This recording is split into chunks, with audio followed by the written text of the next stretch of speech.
más que nunca necesito beber de tu manantial.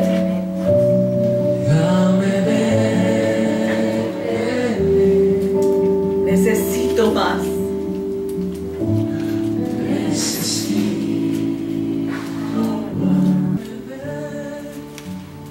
Pídale que le dé de beber, que continúe dándole de beber. Capítulo 13 del libro de Job, versículo 15. He aquí, aunque él me matare, en él esperaré. No obstante, defenderé delante de él mis caminos, y él mismo será mi salvación. Amén. Señor, necesitamos adorarte. Alma mía, ordénale, alma mía, adora al Señor mientras bebo de su manantial. Danos de beber de tu manantial, Señor. Necesitamos, hoy más que nunca, que nos enseñes, que nos hagas entender tu palabra, tus designios y tu propósito, Señor. Sabemos que estás alineando nuestro corazón a tu Espíritu Santo. Lo anhelamos y lo deseamos. Hoy más que nunca lo deseamos. Por favor, Señor, tú dejaste tu Espíritu Santo para que nos enseñara. Enséñanos esta mañana mientras bebemos de tu manantial. En Cristo Jesús. Amén. Una iglesia pasaba mucho tiempo orando, buscando a Dios como congregación. Habían recibido palabra del Señor. Se les indicaba que iba a llegar un avivamiento a su región.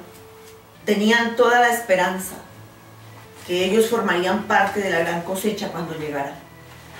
Los momentos de adoración en aquella iglesia eran maravillosos, pero la iglesia no parecía progresar nunca. La puerta de entrada era como una puerta giratoria. Parecía que cuando entraba una familia nueva, una o dos se marchaban. Después de varios años de este ciclo, se descubrió que el pastor había estado involucrado en actividades sexuales ilícitas a lo largo de los años. Aquella sorpresa fue devastadora para toda la congregación. Al principio no lo podían creer. Aquel siervo del Señor había predicado desde el púlpito durante 30 años. Cuando lo confrontaron y le preguntaron, ¿cómo es posible que usted siguiera predicando todas las semanas cuando sabía que estaba llevando una vida de pecado? Su respuesta fue inolvidable. Todas las semanas me arrepentía y le pedía a Dios que me perdonara antes de volver a predicar. Su pecado hirió a la congregación, lastimó muchos miembros de esa congregación y se fueron a otra iglesia.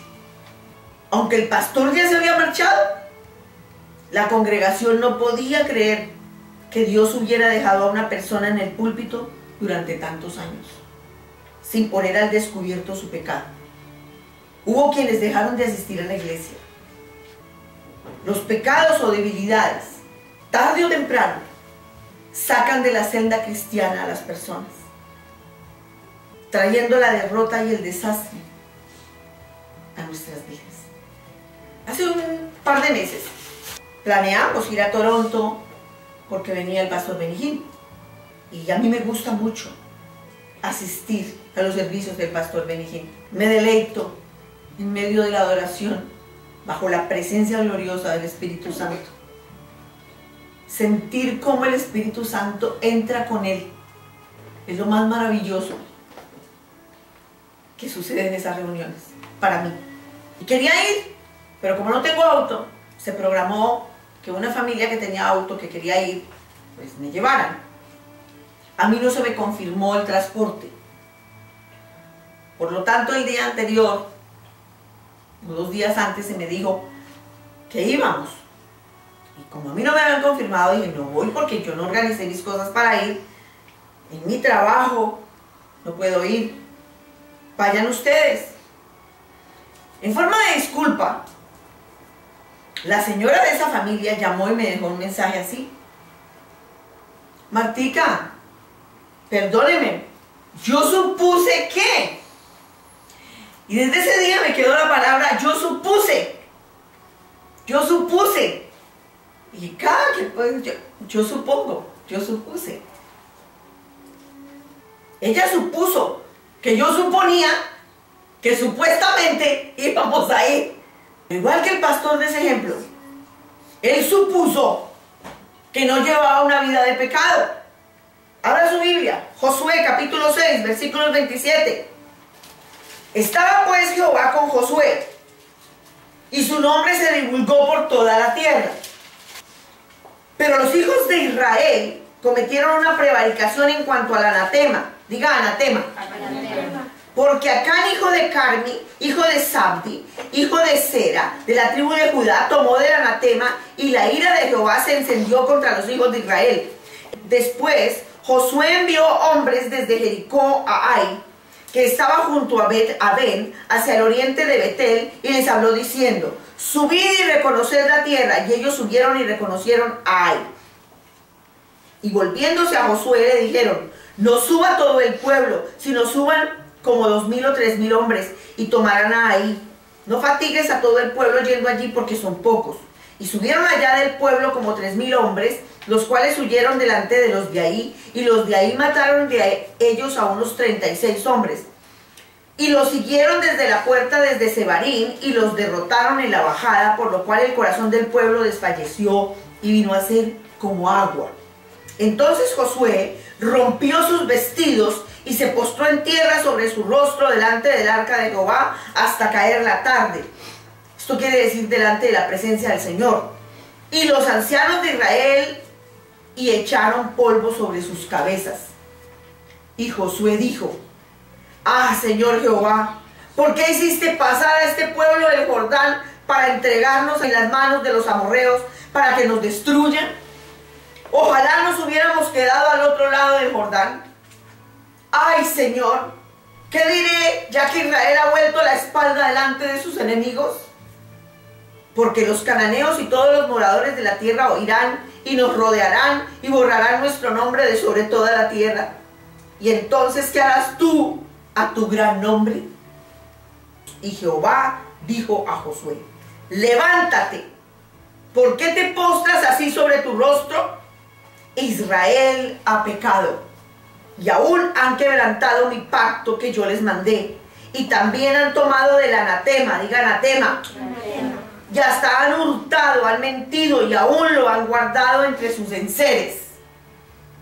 Por esto los hijos de Israel no podrán hacer frente a sus enemigos, sino que delante de sus enemigos volverán la espalda, por cuanto han venido a hacer anatema. Ni estaré más con vosotros, si no destruyereis el anatema de en medio de vosotros. Amén. Levántate, santifica al pueblo, y di: santificaos para mañana, porque Jehová el Dios de Israel dice así: anatema hay en medio de ti, Israel. No podrás hacer frente a tus enemigos hasta que hayáis quitado el anatema de en medio de vosotros. Amén. Os acercaréis pues mañana por vuestras tribus, y la tribu que Jehová tomare se acercará por sus familias, y la familia que Jehová tomare se acercará por sus casas, y la casa que Jehová tomare se acercará por los varones.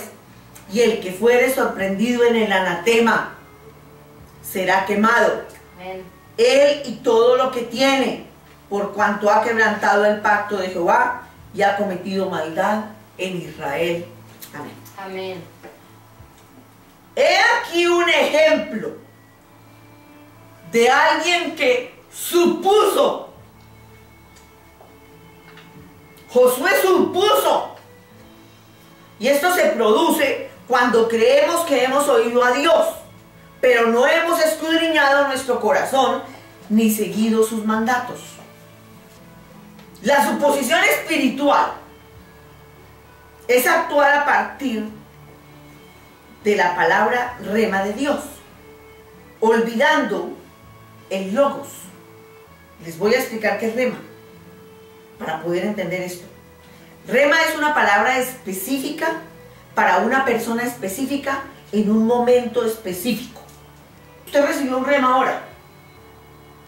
En pastos delicados te haré descansar y junto a aguas de reposo te pastorearé y confortaré tu alma. Eso es una palabra rema en un momento específico para una persona específica.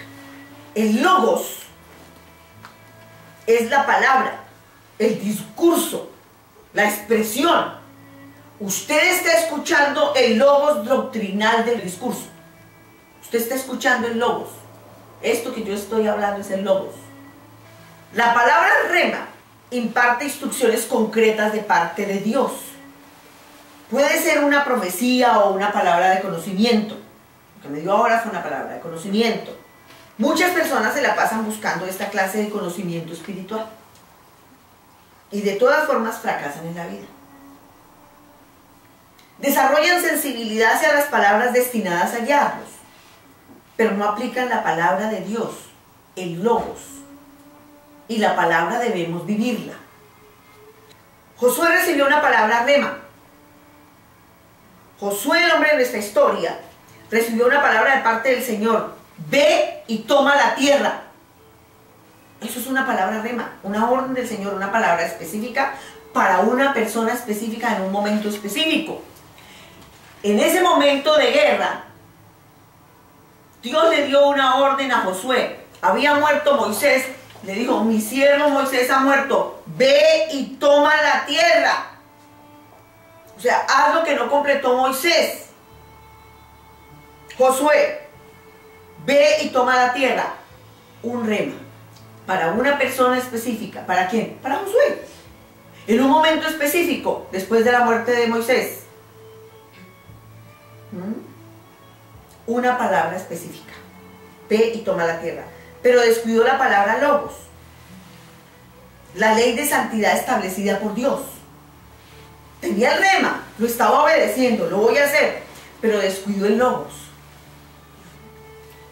Cuando nos movemos sobre suposiciones, nuestra vida, ministerio, matrimonio, finanzas, no marchan de la forma que nos habíamos imaginado. Algunos cristianos están heridos por haber pensado que oían y comprendían a Dios, pero las cosas les salieron diferentes a lo que esperaban y sienten que no se van a recuperar. Recuerden, la palabra rema es una palabra específica, pero hay quienes la manipulan y así no es. Amén. Amén. ¿Es posible reconocer cuando nos basamos en suposiciones? La vida de Josué nos permite aprender los síntomas de la suposición. Después de su gloriosa victoria sobre Jericó, Josué llevó a los israelitas a otra batalla. Acabamos de leerlo. Esta vez con consecuencias desastrosas. Cuando se vieron derrotados, no lo consideraron como una simple pérdida momentánea, sino que perdieron la seguridad con respecto al futuro. Se desalentaron. Se les quebrantaron los sentimientos de confianza y esperanza. Y hay cristianos que ante una derrota no saben cómo superarlo. Y su corazón desfallece y se enfrían respecto a Dios. Yo conocí a una mujer en Florida que el esposo estaba enfermo y el esposo murió. Y ella sabía que un día él se iba a morir y todo, y estaba enfermo. Pero en el momento en que sufrió el dolor, ella se molestó con Dios y le echó la culpa a Dios.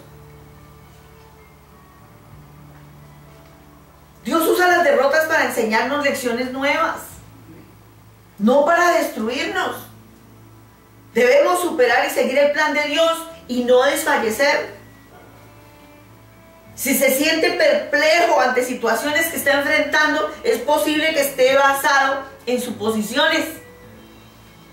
Tal vez trata de comprenderle a Dios lo que está haciendo en su vida, pero no discierne los propósitos de la situación en que usted se encuentra. Por tanto, no sabe qué hacer. Enfrentar una situación dolorosa, enfrentar una situación grave, es terrible. Tratar de comprender por qué Dios lo está haciendo. Pero debemos comprender los propósitos de Dios en medio de esos problemas. Amén.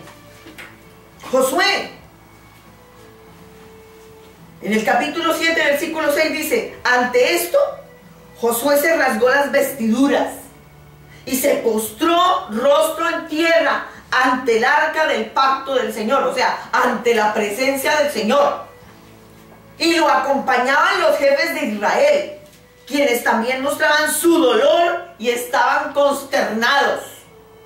Personas perplejas en el cuerpo de Cristo, iglesias, familias que sufren por situaciones que no comprenden y están estancados en el porqué de su pesar y se están haciendo estas preguntas. ¿Por qué confié en esa persona durante tanto tiempo? ¿Por qué fui tan ingenuo? ¿Por qué creí tanto en Dios? Miren los resultados. ¿Por qué puse tanto esfuerzo en esto? ¿Por qué puse tanto esfuerzo y trabajo en mi iglesia? ¿Por qué no dejé que otros hicieran ese trabajo en la iglesia? ¿Por qué creí que los dones del Espíritu Santo iban a funcionar en mi vida? ¿Por qué malgasté mi tiempo orando por esa persona? ¿Por qué no me dediqué a mis asuntos y tomé otras responsabilidades? Es decir, ¿por qué perdí mi tiempo? A Josué tuvieron que pasarle algunas de esas preguntas por su mente. Cuando se postró ante el Señor ese día, él estaba perplejo. No comprendía que el Señor lo hubiera llevado a una batalla para enfrentar la derrota. No comprendía que lo hubiera llevado a la batalla para ver que le mataban hombres. La gente se lamenta al ver algo diferente a lo que suponían. Josué le reclamó a Dios: Señor y Dios, ¿por qué hiciste que este pueblo cruzara el Jordán y luego lo entregaste en manos de los amorreos para que lo destruyeran? Mejor nos hubiéramos quedado al otro lado del río. Y quizá hay gente que diga: mejor no hubiéramos venido, mejor no hubiéramos hecho esto, mejor no hubiéramos ido allá. No era solo Josué el que añoraba el otro lado del Jordán. Toda la nación de Israel pensaba lo mismo. La iglesia de hoy tiene la tentación de liquidar la visión de un avivamiento y las oraciones fervientes para acomodarse a la tradición. Y los que ceden a esa tentación se sienten felices de hacer ese trato con el diablo. Es como si le estuvieran diciendo al diablo: si tú no me molestas, yo no te molesto. Hagamos las paces. Tú eres un enemigo muy fuerte. Yo me dedico a lo mío y tú a lo tuyo. Se cae en esto a causa de no comprender las acciones de Dios y no se lucha. Y la vida cristiana, mis queridos hermanos, la vida cristiana es guerra continua contra nuestro archienemigo. Amén.